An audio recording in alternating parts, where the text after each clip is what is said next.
वळूयात पुढच्या बातमीकडे। शेतकऱ्यांची दिशाभूल करणारे दावे करून बोगस आणि निकृष्ट दर्जाच्या बियाण्यांची विक्री केल्याप्रकरणी 2 वेगवेगळ्या कंपन्यांवर गुन्हे दाखल करण्यात आले।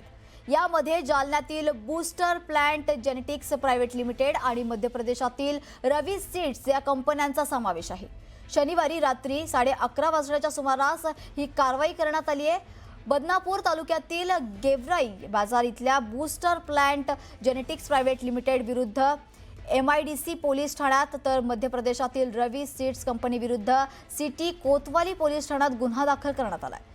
बियाण्यांच्या पाकिटांवर केलेले दावे खोटे आणि बियाणे नियमांचे उल्लंघन करून शेतकऱ्यांची दिशाभूल करणारे असल्याचे अहवालात सिद्ध करण्यात आले। यानंतर बातमी आहे अमरावतीमधून। अमरावतीत सोयाबीनच्या बियाणे विक्री करणाऱ्या बूस्टर कंपनी विरुद्ध अमरावतीत गुन्हा दाखल करण्यात आला आहे। सोयाबीनचे 7 नमुने बोगस ठरलेत। या संदर्भात 500हून अधिक शेतकऱ्यांनी तक्रारी दिल्या होत्या। शेतकऱ्यांच्या तक्रारीनंतर कृषी विभागाने पोलिसात या संदर्भात तक्रार दाखल केली होती। यानंतर पोलिसांनी ही कारवाई केली आहे।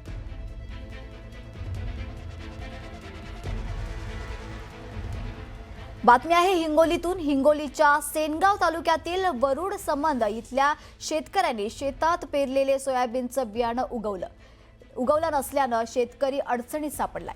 शेतकरी गजानन पवार यांनी 3 एकरवर सोयाबीनची पेरणी केली, परंतु या शेतांमध्ये सोयाबीनची उगवण झाली नाही। त्यामुळे या शेतकऱ्यांना पेरणीच्या खर्चाचा फटका बसलाय।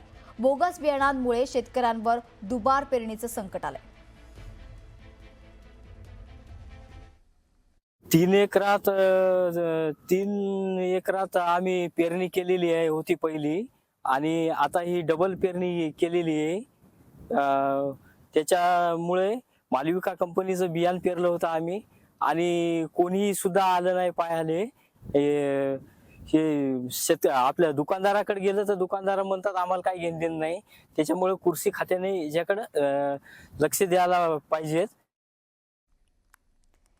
तर सातारा जिल्ह्याचे पालकमंत्री शंभूराज देसाई यांनी आज लोणंद इथल्या संत ज्ञानेश्वर माऊली पालखी तळाची प्रत्यक्ष पाहणी करून प्रशासकीय तयारीचा आढावा घेतलाय।